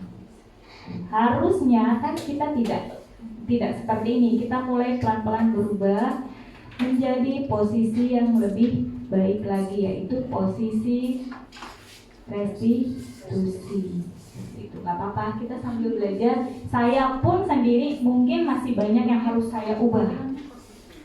Kita sama-sama kita belajar merubah konsep disiplin kita menjadi yang lebih baik dengan cara restitusi. Adapun kepengen konsekuensi bisa dilakukan, mungkin bisa, tapi sebaiknya sih kita menggunakan konsep restitusi. Seperti itu ya Pak Ido ya, dan teman-teman ya. Kita coba kerjasama bareng, karena gimana pun kita di sini menjadi guru adalah merupakan ibadah. Jangan mungkin kita ubah pola pikir kita menjadi guru karena gaji kita yang mungkin sudah besar. Ubahlah seperti itu. Jadi kita benar-benar ingin menjadi guru, ingin menjadikan anak didik kita yang berkarakter sesuai dengan profil pelajar Pancasila. Gitu. Yang artinya kalau kita sudah menanamkan diri kita seperti itu, insya Allah deh kita pun juga berubah. Semakin lama kita pun berubah, terus kita mengoreksi diri, merefleksi diri, dan itu bisa berimbas kepada anak didik kita untuk menjadi yang lebih baik lagi. Itu ya kali ya, sudah ya. Tadi itu dimulai dari positif, dimulai dari keyakinan kelas dulu. Iya. Karena kontrak kerjanya dengan kelas Ya, jadi kita mulai dulu dengan keyakinan kelas. Pertama itu dulu keyakinan kelas, bukan peraturan kelas. Jadi berbeda ya, peraturan dan keyakinan. Artinya kalau keyakinan itu kita komunikasi dulu dengan anak-anak, kesepakatan maunya apa. Makanya saya kadang kalau ngomong sepakat, artinya mereka tahu loh keyakinan yang akan kita sepakati ketika mereka melanggar suatu aturan seperti itu. Baik, makasih diskusinya dari teman-teman. Sebelum kita akhiri, izinkan saya menyampaikan kesimpulan dari pembelajaran kita hari ini ya. Jadi pembelajaran paradigma baru berprinsip terdiferensiasi sehingga siswa belajar sesuai kebutuhan. Kemudian sebagai pendidik, tujuannya adalah menciptakan anak yang memiliki disiplin dari diri sendiri. Kemudian konsep disiplin tersebut terbagi menjadi dua, yang memiliki identitas gagal yaitu hukuman dan penghargaan. Kemudian yang memiliki identitas sukses adalah konsekuensi dan restitusi. Restitusi sendiri bermakna proses menciptakan kondisi bagi murid untuk memperbaiki kesalahan, dan diharapkan kita ada di posisi control manager, yaitu memberikan pemahaman atas kesalahan yang dilakukan oleh siswa-siswa kita, bahkan diri kita sendiri. Jadi manajer bukan ada di Telkom aja teman-teman, kita juga bisa jadi manajer ya. Kita berusaha sama-sama biar ada di posisi manajer sehingga semuanya bisa mencapai ke restitusi tadi yang sudah dijelaskan. Oke.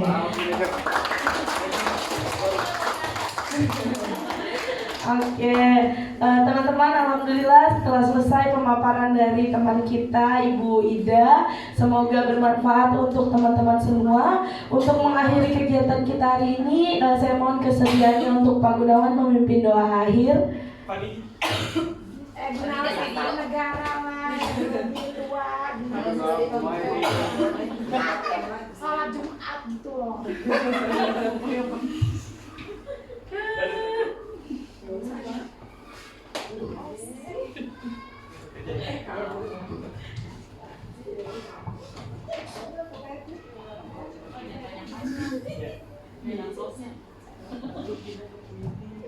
Bismillahirrahmanirrahim. Assalamualaikum warahmatullahi wabarakatuh.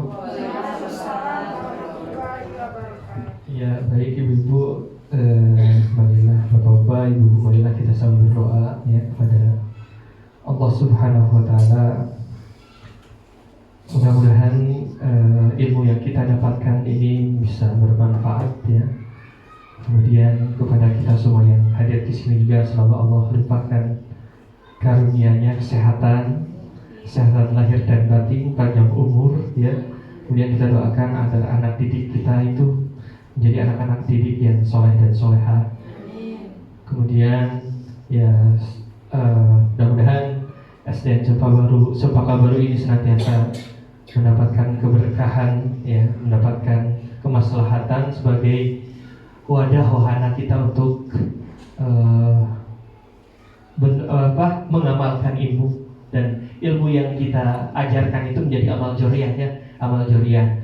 Sebagaimana hadis Nabi Muhammad SAW, ada 3 amalan yang akan terus mengalir kita ketika kita sudah meninggal dunia. Yang pertama adalah anak yang soleh yang mendoakan kedua orang tua. Yang kedua adalah ilmu yang bermanfaat. Yang ketiga adalah sedekah, ilmu yang bermanfaat. Ya, marilah kita sama-sama angkat tangan kita berdoa kepada Allah Subhanahu wa taala. Mudah-mudahan apa yang hajat kita, apa kebutuhan kita senantiasa dikabul oleh Allah Subhanahu wa taala. Allahumma shalli ala sayyidina Muhammad wa sallim wa radhiyallahu ta'ala an sahabat Rasulillah ajmain. Amin ya rabbal alamin. Allahumma inna nas'aluka salamatan fid din wa afiyatan fil jasadi wa ziyadatan fil ilmi wa barakatan fil rizqi wa tawbatan qabla al-maut wa rahmatan inda al-maut wa maghfiratan ba'da al-maut. Allahumma inna nas'aluka ilman nafi'ah wa amalan salihan mutaqabbalah wa rizqan wasi'an halalan thayyibah. Allahumma ighfir lil muslimina wal muslimat wal mu'minina wal mu'minat al ahya'i minhum wal amwat ya qadiyal hajat wa kasafiyal wajat. Allahumma adfal anna al wala wal waba wal fahsa wal munkar wa syada'ida wa suyufa muhtalifa ma dhahara minha wa batan min baladi hada khasah wa min buldani muslimina 'amah innaka 'ala kulli syai'in qadir.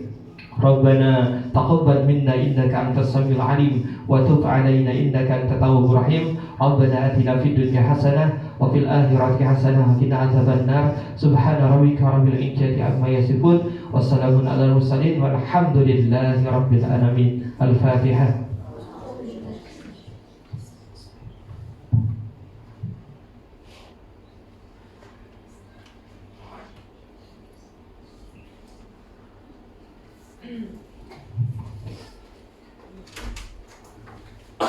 Maaf. Ya, alhamdulillah, terima kasih Pak Gunawan atas doanya. Ya teman-teman, saya tutup hari ini pemaparan kita, semoga bermanfaat untuk kita semua. Kurang lebihnya mohon dimaafkan. Wassalamualaikum warahmatullahi wabarakatuh.